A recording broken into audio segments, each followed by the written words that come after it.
Bonjour très chers compatriotes gabonais, en vos rangs et qualités respectives, je suis Thierry Sam David Gakoma, le Minotaure, la baie de Cochon, la voix des sans-voix, la cristallisation des aspirations légitimes du peuple souverain, garant de toute représentativité et légitimation de pouvoir.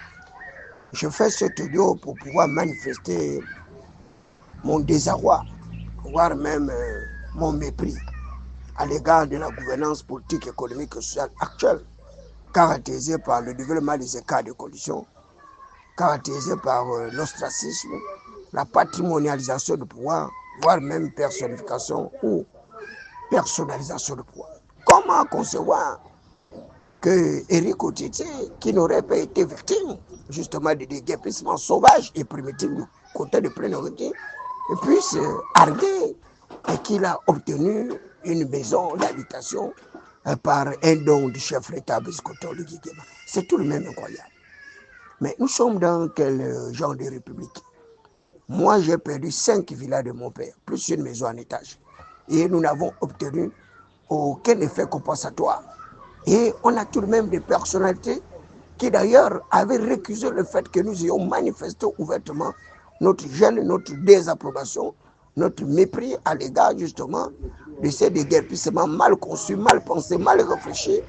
Et aujourd'hui, c'est cela qui s'était insurgé contre notre réponse, qui arrive à bénéficier des maisons d'habitation et d'ailleurs des maisons qui avaient été construites par Ali Bongo Ndeba, qui ont tout simplement été achevées par des mécanismes de la continuité du pouvoir. Je voudrais dire aux uns aux autres que cette manière de sous-foutre du peuple gabonais, je vous le dis, va mal se terminer. Ça, chaque jour, je vous le dis, et j'attire votre attention sur la nécessité de faire en sorte que ce gouvernement puisse se raviser. Malheureusement, ce gouvernement s'entête dans son incapacité notoire de pouvoir s'organiser, d'arriver à une rationalisation de la dépense publique. Mais, je vous le dis, avec toute la force de mon intime conviction, tant va la couche à l'eau, elle finira par se briser. Tout ce qui est les Gabonais sont en train de vivre, en termes justement d'inégalité sociale, en termes d'accumulation de leur frustration. Un jour, cette frustration-là va remonter très haut au ciel et vous verrez la suite.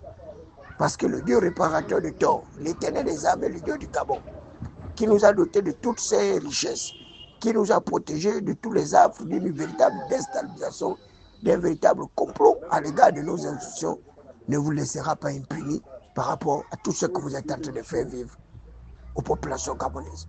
Mais qu'à Dieu ne plaise, surtout ne vous arrêtez pas. Continuez sur cette voie-là. Je dis bien continuez sur cette voie, ne vous arrêtez surtout pas.